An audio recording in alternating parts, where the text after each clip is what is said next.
15 अक्टूबर 1956 को बाबा साहब ने बौद्ध धर्म अपनाने के बाद एक अभिभाषण दिया।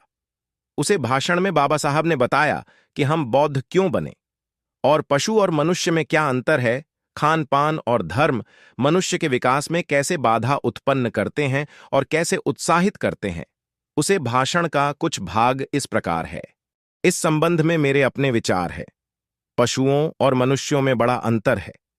पशुओं को रोज खाने के लिए चारा चाहिए, किंतु मनुष्य के लिए अन्न चाहिए।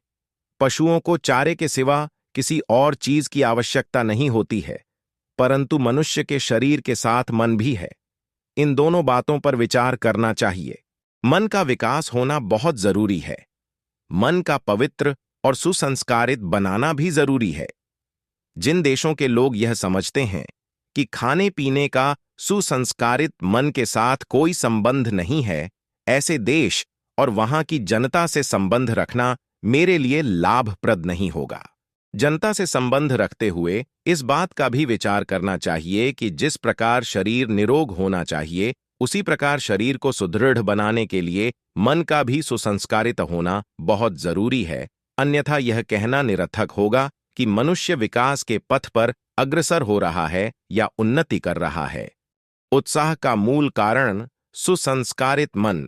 मनुष्य का शरीर या मन रोगी क्यों रहता है? इसका कारण यह है कि मनुष्य को जब तक शारीरिक पीड़ा रहती है, तब तक उसका मन अप्रसन्न रहता है। मन में उत्साह न हो तो उसका किसी भी कीमत पर उत्थान नहीं हो सकता।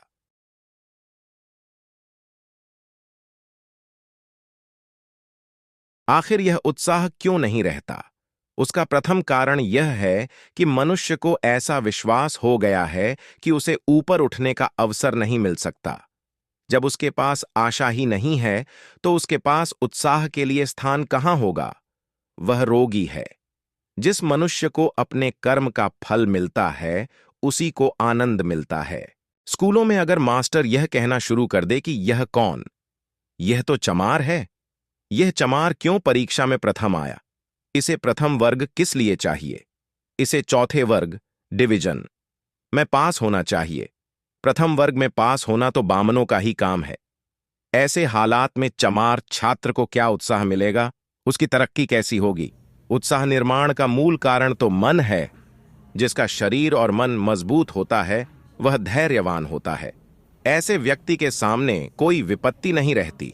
हर मुसीबत का मुकाबला करने का उसमें स्वविश्वास होता है।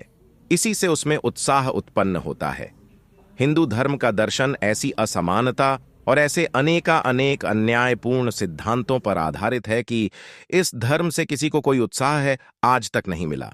अगर यह धर्म हजारों वर्षों तक भी रह सकेगा, तो केवल इतना ही होगा कि पेट भरने के लिए कुछ बाबू पैदा होंगे, जो अपने पेट भरने के सिवाय और कुछ भी नहीं कर सकेंगे।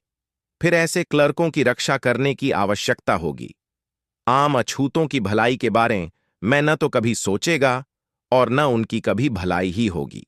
मनुष्य के उत्साह का कारण अगर कोई है, तो वह है मन। आप मिल के मालिकों को जानते हैं। वे मिलों में मैनेजर नियुक्त करते हैं। उनका काम मिल के मजदूरों से काम लेना होता है।